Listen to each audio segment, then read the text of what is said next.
describe an investment?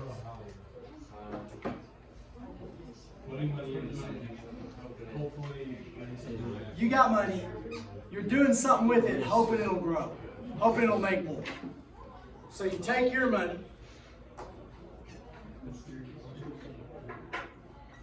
and you put it somewhere. There's all kinds of things you can do with it. Stupid idiot.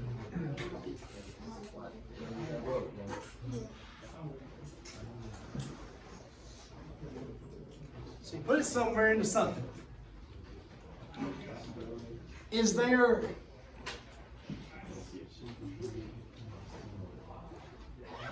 thousands of things you could do? Yeah. I mean, there's all kinds of stuff you can do. Put it somewhere, hoping that it will grow. You can save, you can buy stocks, you can buy commodities, you can buy gold, you can buy land, you can buy, would land be a good investment around here? Because it's sky high right now, but it's going to keep going higher. Okay, I heard this. Let's say 20 years ago you bought 10 acres of land. Would that have been a good investment? No?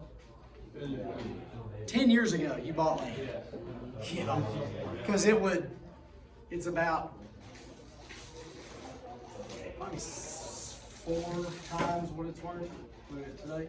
This little spot down here on the corner across from the bank, it went up for sale. If your name's not Pacer, guess how, I think it's like 2 acres. Guess how much I heard an offer was made on that land? 500,000? 2 acres? No, not 500,000 for 2 acres. Not here. 500,000, not for 2 acres. What? Where at? 250,000 an acre? No, 200 or 20,000. Oh, that's 50,000. Yeah, no. You know those houses down there on the corner that go down Sunflower? Me and Kate stopped and picked up one of those brochures, and like the first part, like this was before everything else, but it was just straight across $500,000 the whole way down. $121,000 for 2 acres. That's obscene. 2 acres of land. 121,000. Alright, so that's the investment. A mutual fund. I know watching football games, there's always commercials for investment companies. And have you ever heard of mutual funds? You've seen commercials for mutual funds before. Mutual funds, it is tied into the stock market. It's a happy meal. Combo meal. Whataburger messed things up. They quit doing the wheat bun. Can't get a wheat bun anymore.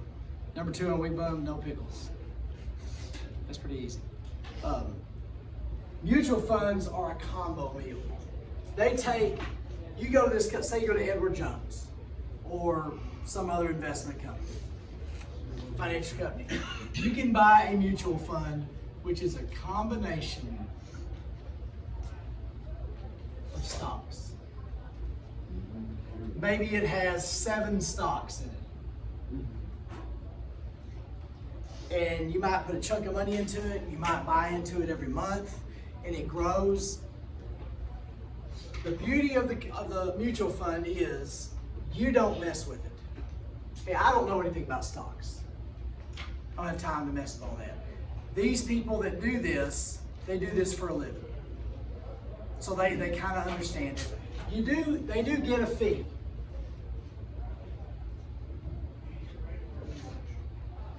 Now, I would tell you to do some research before you got into this. I don't want to pay somebody for not doing something. So if the mutual fund, there are some companies I understand that their people do better when you do better. If they grow your stuff better, then they do better. There's some that just get a basic fee. I'd rather have them get paid for helping me do better. They watch these stocks And if one stock goes down, they will sell it and get another one. So if out of these 7, and I'm just making up a number here, out of these 7 stocks, if some of them look like they're doing worse than others, they'll trade those and get something comparable that looks like it's going up. So if you buy a mutual fund, there will be growth.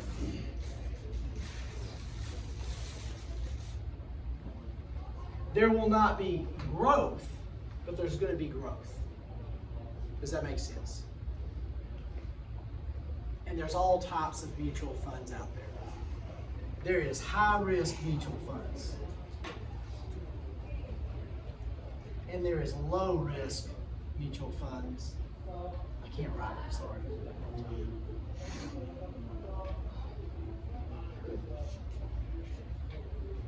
And there's ones that are in the middle. What's a high-risk mutual fund going to do?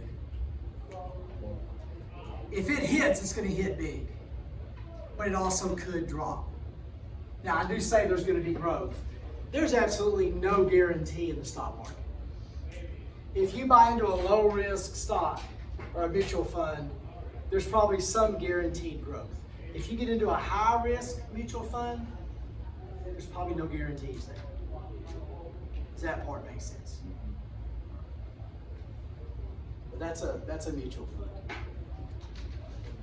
Now look at number 4, we'll come back to number 3. Now you got the risk and the reward. If you want a high reward, a big reward, what do you got to be willing to do? You got to be able to risk. If you want very little risk, then that's going to be a very little reward.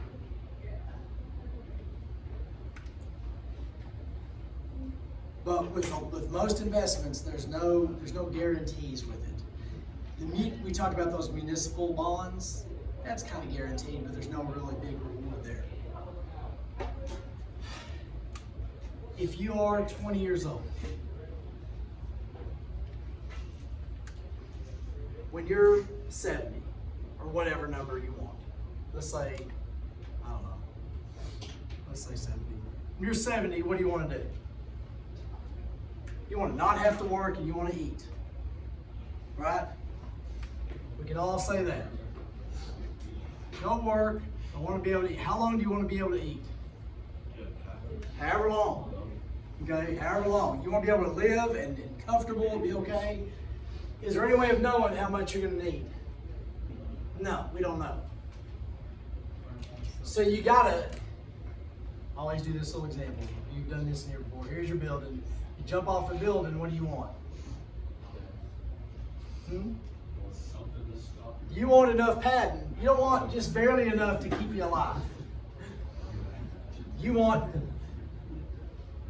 plenty of padding, right? So you gotta start putting things away. When you're 20, how much risk can you afford to take with your if you're investing stuff? Can you take some risks when you're 20? Because you have time to make up for it. If you wait until you're 50 to start preparing for this jump, can you take a lot of risk? You really can't. But you got to build a big. Just make the sooner you start, really, the less you got to do. Because over time, it's going to grow. You got plenty of time to let it grow. So you can start out and do less. If you're 50, you got to do a ton of stuff to make that pattern be big enough. Does that make sense to you? Now your goals, your investment goals, how much pad you think you need to have, that's going to affect how you plan things out. For me, I don't give a crap about traveling. I mean, I'd like to be able to go out and just listen to the birds and look outside and eat. And if I don't want to not go somewhere, but I don't want to travel the world. I'm pretty simple. I'd probably like to be able to go a couple places. But the problem with planning is you don't know what's gonna happen. You have no idea your medical condition, you have no idea what things are gonna cost, you have no idea what's gonna happen to the economy.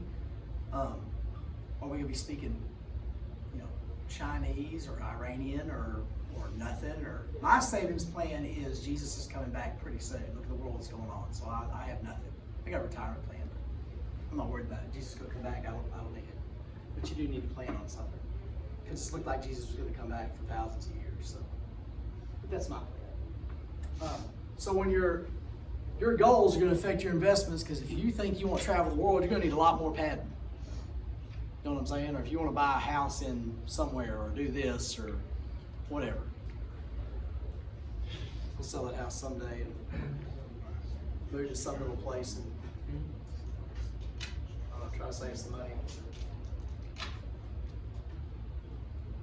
Mama does have a plan to try to save something for y'all. She's worried about y'all. Do what? We already know what I did. We already know what I did. There you are. An additional house. No, we'll have some stuff. We got teacher retirement. No, we're gonna do some things. We'll put some things. Yeah. Mom wants to put together a savings account for y'all and put it in every month when we start having money. All right, diversification. What do you know about the word diverse? What's diverse mean? Bunch of different stuff. So diversification is you've got a bunch of different investments, not just one. Diversification means a bunch. So if you just have a pension, what's a pension? I got teacher retirement. I put money every month in this fund. That's my pension. When you have a retirement plan through an employer, that's a pension. All right? So there's pensions. There is stocks, which could be mutual funds, could be just buying stocks, could be real estate. You could have commodities, which will go into there.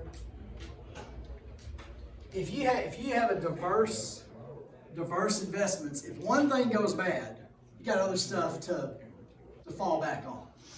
If you got a plane with 8 engines, if one goes bad, you can still fly. You got a plane with 1 engine, if something goes bad, you're crashing. So the more diverse your investments are, the safer you are. It's coming from a guy that's got one. No one. We got that one. I told you what's scary about being on teacher retirement. It's 2 buildings over from the Capitol, and a lot of people down in the Capitol in Austin, a lot of representatives can look out their window and see that building and know it's just a pile of money in there. And piles of money are not safe around politicians. So I'm scared to death that they're going to get their hands on that somehow. All right, the stock exchange. Y'all heard of that before. What do you know about the stock exchange? We mentioned it a month ago. Talk about stocks. What do you know about stocks? Part of it pays for you, but not like You can buy a percentage of the company. So if you buy stock, I don't like this pen.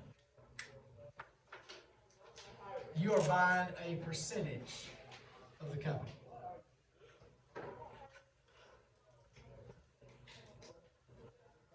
If people are buying stocks, what's happening to the price of stocks? They're going up. If people are selling stocks, price is going down. Supply and demand. There might be one company that's doing better than others. What's happening with the stock markets all through y'all's lifetime? What's happening with the stock market? It's been going up. We're at record now. Last year was dry. It has periods of this, but it's been going up in y'all's lifetime. A bear market. There's a bear market and a bull market. A bull market is good. A bear market is bad.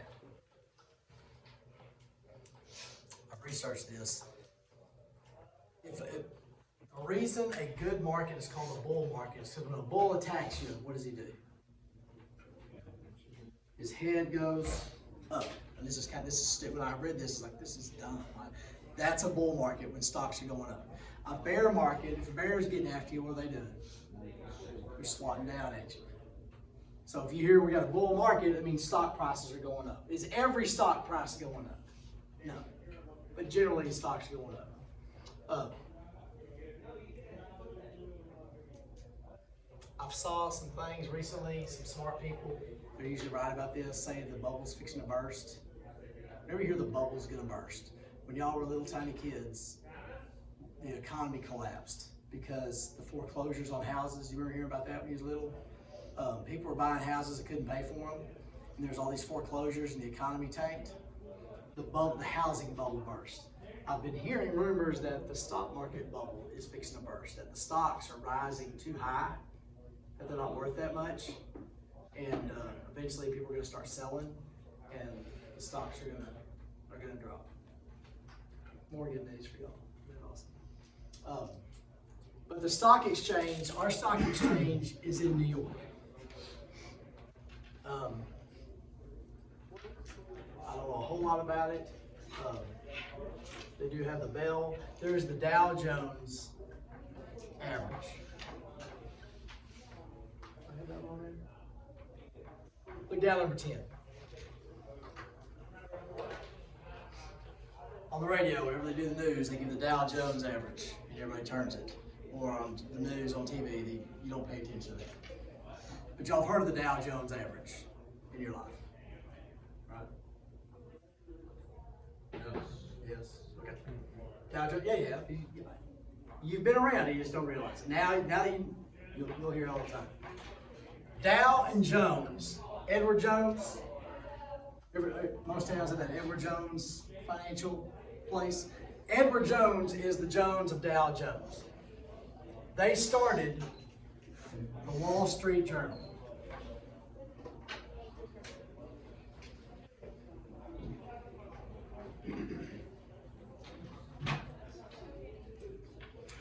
The Wall Street Journal started out as this Dow Jones. They would print every day. They would print up, they came up with this formula. And I think, I might be wrong on the number. They take the 30th highest selling stocks. Not price-wise, but number of stocks. So the 30 biggest stocks on the stock exchange, and it's the average of their price.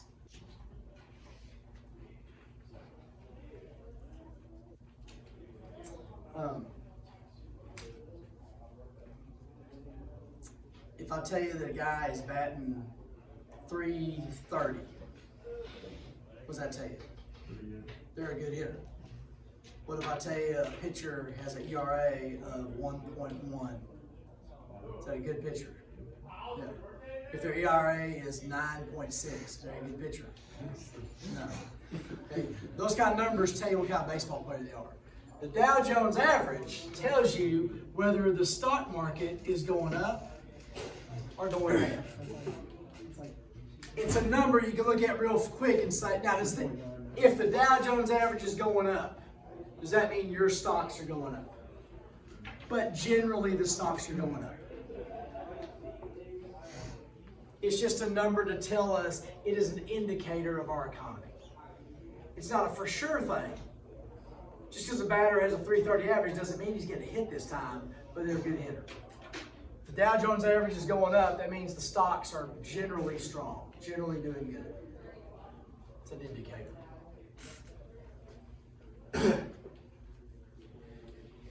So stocks, you buy a percentage of the company. Hopefully, what are you trying to do with stocks? Back to the stock market deal, stock exchange. What are you trying to do if you buy stocks? You're trying to buy it low, and hopefully when you sell it, the price is worth more.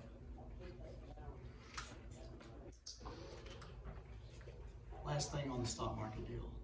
There are speculators and there are investors.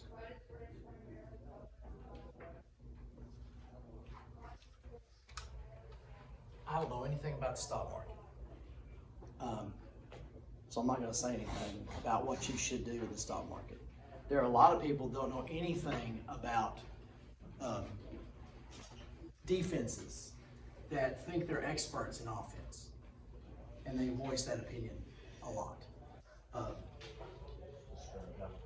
Yeah. So, but with the stock market, a speculator is someone who gets in and they try to make money fast. They try to buy something right now and be able to sell it in a week and make a ton of money off of it. Is that risky? Yes, it is. Because you can watch the market and know things about it and know about this company, but a lot of things could happen and mess it up. What's that? Is this still on stock exchange? Stock exchange. Yes. Investors are people that buy stocks, hold them for 40 years.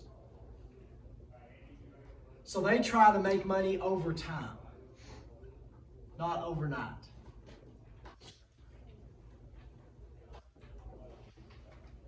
Do people hit it big sometimes? Some of these speculators, they hit it big sometimes. They do. They miss a ton too.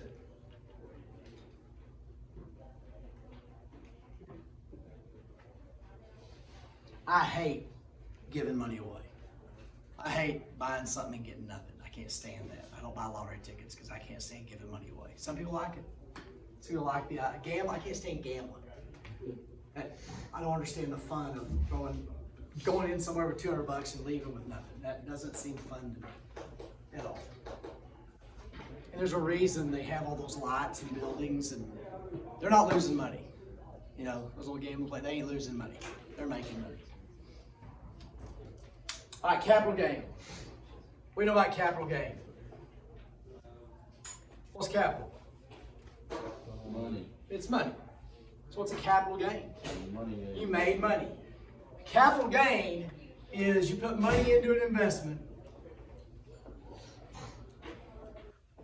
and that money grew. You gained on an investment. What's the government going to do to this amount of money?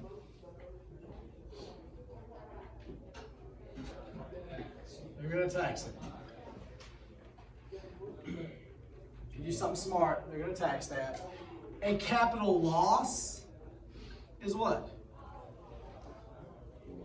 Put money in and you lost money on it. You're going to get a deduction, a write-off on that. If you make an investment and you lose, now putting money on red is not an investment. So you can't bring there's no receipt, I don't know, at Lose Star for any of that. But if you buy a house and lose money, or if you invest in a stock and it loses money, you can get a tax deduction on that.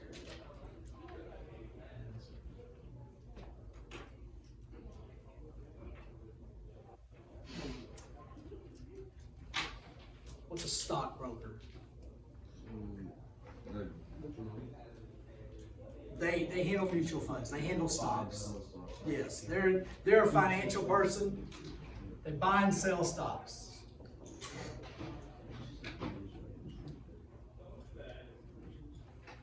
And they make money. That's how they make a living.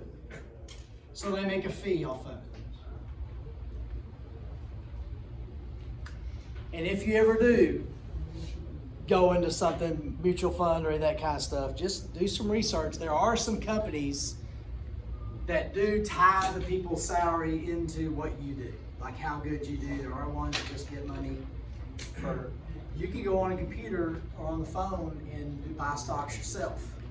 What's that place, Schwab? Charles Schwab? There's all kinds of, They got like a million apps. yes. Now, I'm not telling you don't do that, that's fine. It's just,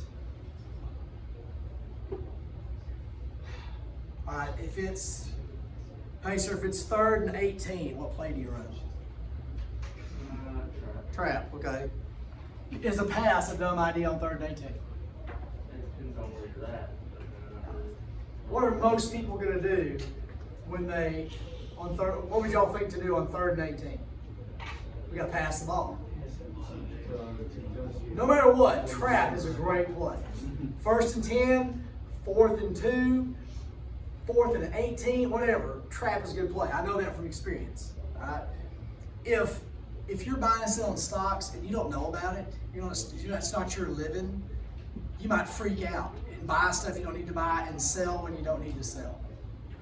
But hopefully these stockbrokers, they know more than me, and they're going to be smarter about what they do. I'm not telling you not to do it on your own. I'm just saying these people do it for a living and are around it all the time and they know more than I do. Commodity. Commodity is it's natural. Crops. Oil. Gold. These are all commodities. Pork bellies. That's bacon. Corn.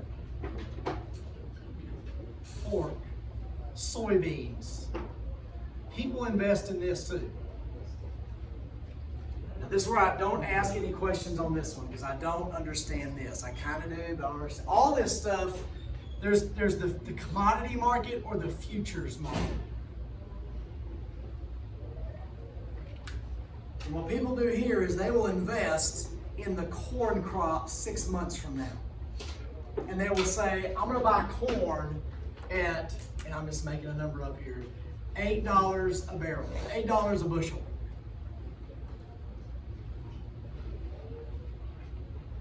And when corn comes in, if it's $12 a bushel, they made $4 a bushel.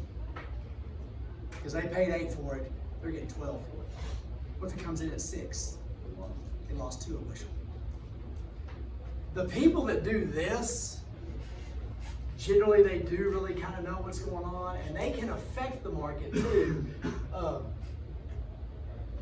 Oil prices, if oil futures are going up, what does that mean probably for oil prices 6 months from now? They're going up. I don't really understand it. To me, this is scaring the crap out of me. Because what if there's a tornado or a weather thing or bugs, there's no corn crop, and I'm sunk?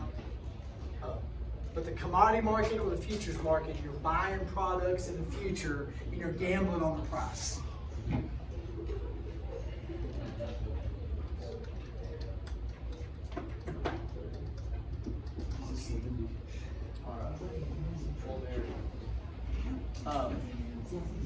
Maturity. This is something y'all don't know much about.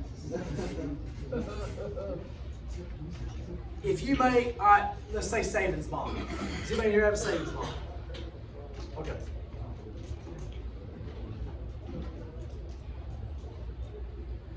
Let's say it's a 20-year bond. I'm just making things up. I don't know how long they are.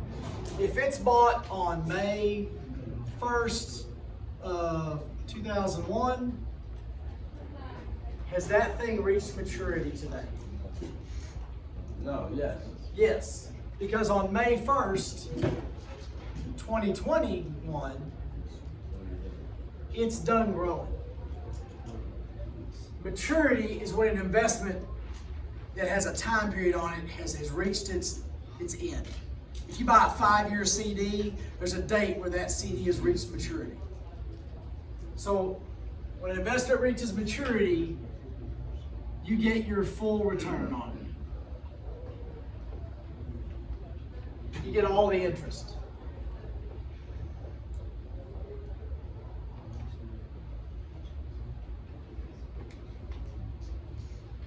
My teacher retirement, I'm under the rule of 80 because I'm old. Little Christy's under the rule of 90. What that means for us is my age plus my years teaching, once that equals 80, I can get full retirement. I hit that like last year. Little Christy has to go to 90. Her age plus years teaching has to equal 90 for her to get full benefits. I don't know if that's the same thing as maturity, but does that make sense for maturity? Not every investment has a maturity date on it. Stocks don't have a maturity date. But if you buy into a CD or a bond or something like that, there's going to be a maturity date on it. What do you remember about a CD?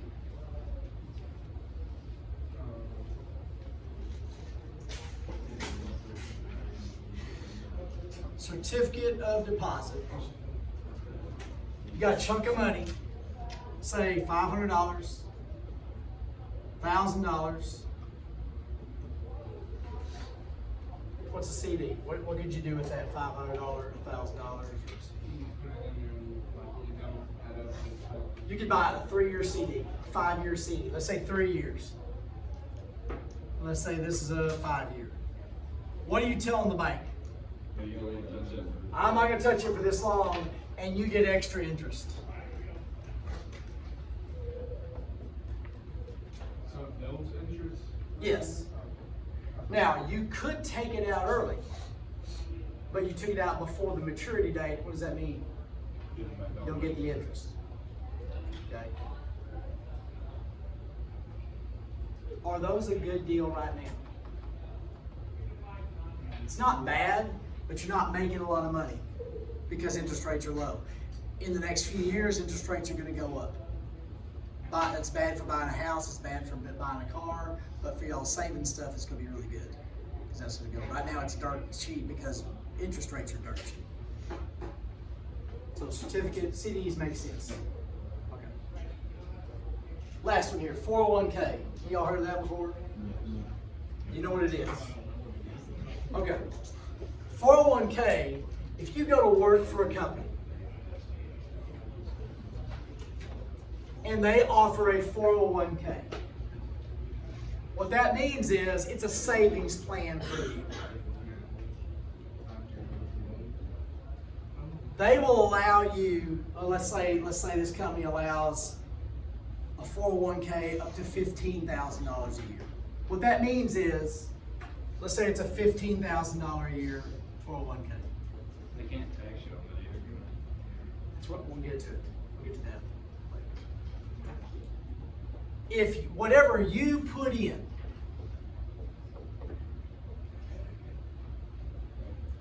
so you put $500 a month in this 401k, your company will match it.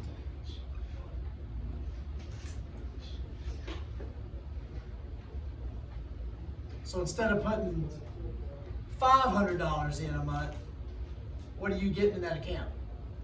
You get $1,000. So basically doubles your account up to whatever number they say.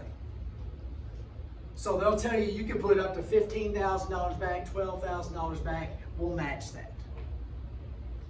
That's a good gig.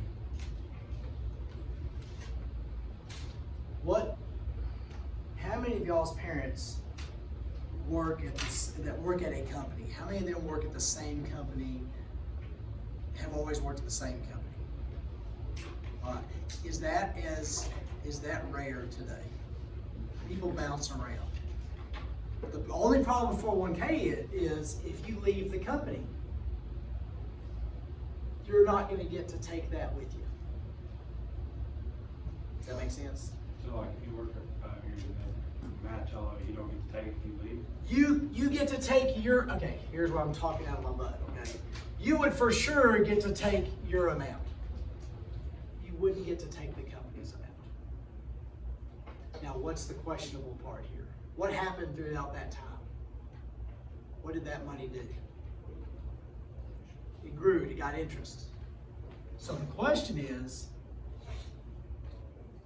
how much of the interest you get to take with you? And there are financial companies that deal with this. Those are called rollovers. 401k rollover. So like, say you're working at Kraft and you move to Quaker. Quaker has a 401k. You could roll your 401k over into the Quaker 401k, and the question is how much interest you, but you don't get to take their part. You can take your part, and at least the interest you made. How much the interest, total interest you get, that's the question. So if you don't plan on selling that company until you retire, you might as well not even have it. Well, at least it helps you to do something there. I'm not saying it's bad at all, because it is good, because it's an incentive. A 401k is an incentive for you to put money back. But it could get sticky when you leave, how much interest you get to take with you. And he mentioned don't get taxed on it. Let me throw. I'll do this one. I'll do this first. There's IRAs and there's Roth IRAs.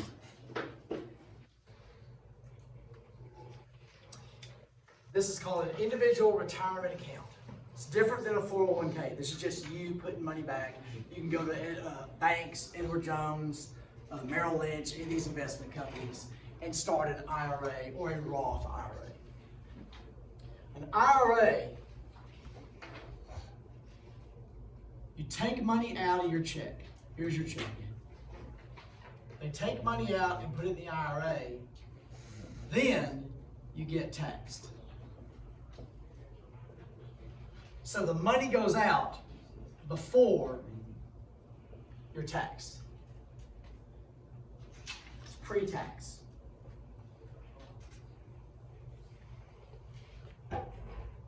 A Roth IRA, your check is taxed, then money gets put in the IRA. Which one of these is better? The top one you get to save now. You get tax savings now. You don't pay as much in taxes. What happens when you retire and you pull money out of the IRA? They're going to tax that. So you get taxed then. What has happened to this IRA over time? Interest. It's gained money. So with an IRA, you save money now, but you pay taxes later. You're paying taxes on the interest. Does that make sense? You save money right now, but you pay later, pay the interest later. With an IRA, you pay the taxes now. When money comes out of the IRA, there's no tax. So you don't pay tax on the interest. Now they're both good.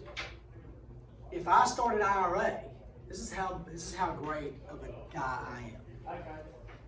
Someday we're going to have a savings account. Someday we plan on starting some sort of IRA deal for the kids. I'm going to do a Roth IRA for my children. What does that mean for you, Pace? You don't have to pay taxes on it. Okay? My mom and dad had both a Roth and an IRA. Out of that $35,000 IRA, we paid taxes on it. We didn't get $35,000. We probably got $22,000 out of that. So if you plan on dying and not getting this yourself, this is the way to go. If you want your kids to pay the taxes and you don't pay the taxes, that's the way to go. If you plan on getting this yourself, this would be a good idea. So you get either way, you're going to get taxed. You're going to get here. Now, a cafeteria plan. When you start working for somebody, cafeteria. This is money that's taken out before taxes.